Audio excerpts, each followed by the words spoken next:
Welcome to our channel. When Spotify won't load or has playback errors, these proven steps will restore your music streaming experience quickly. Step 1. Check your internet connection. Spotify needs stable internet for streaming. Test with other apps first. Step 2. Force close Spotify completely. Remove it from recent apps or force stop in your device settings. Step 3. Clear Spotify cache. Go to Settings, Apps, Spotify, and tap Clear Cache to remove temporary files. Step 4. Check Spotify server status.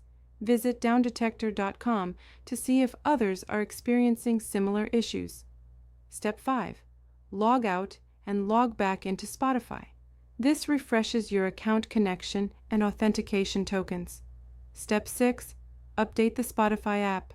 Check your app store for updates and install if available. Step 7. Check your device storage. Spotify needs free space to operate. Clear at least 1 GB of storage.